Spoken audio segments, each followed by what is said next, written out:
মা আয়েশা বলেছেন 5টা জিনিস আল্লাহ আমারে দিয়েছে, পৃথিবীর কাউরে আল্লাহ দেয় নাই।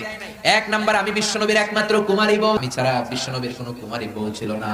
2 নাম্বার, আমার ঘরেই বিশ্বনবীর কবর। যারা হজ উমরা করতে যান, বিশ্বনবীর সালাম পড়তে যান, এখন এটা মসজিদে নববীর ভিতরে অ্যাটাচ হয়েছে।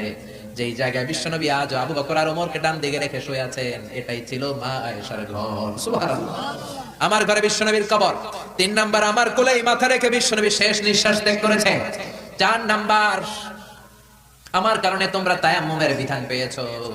এই যে আমরা ওযু না করতে পারলে, পানি না পেলে তায়াম্মুম করি, এটা মা আয়েশার কারণে আমরা পেয়েছি। সুবহানাল্লাহ।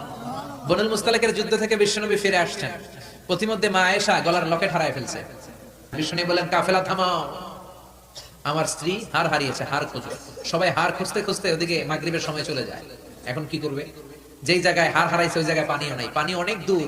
বিশ্বনবীর প্ল্যান ছিল কাফেলা যেতে যেতে পানির জায়গায় থামবো, ওযু করে নামাজ পড়বো। কিন্তু হার খোঁজার কারণে এখন পানিও নাই। তখনও তায়াম্মুমের বিধান মুসলমানরা জানে না, আল্লাহ জানায় নাই, নাজিল করে নাই। সবাই আবু বকরকে বকাবকি শুরু করলো, ও আবু বকর, দেখো তোমার মেয়ের কাণ্ড, তোমার মেয়ের হার হারিয়ে যাওয়ার কারণে আজকে আমাদের সবার নামাজ কাজা হবে, বিশ্বনবীর নামাজ কাজা হবে। কি কাজ করলো তোমার মেয়ে? আবু বকর যে আয়েশারে ধমকাতে লাগলো, আয়েশা কি করলি? আল্লাহর সাথে সাথে আবু বকরকে ধমক দিয়ে কোরআনের আয়াত নাজিল করলো, আবু বকর আয়েশারে ধমক দিও না, আয়েশারে ধমক দিলে আমার আরশ কেঁপে যায়। فإن لم تجدوا ماء فتيمموا صعيدا طيبا। আয়েশার সম্মানে আল্লাহ আয়াত নাযিল করলেন, فإن لم تجدوا ماء।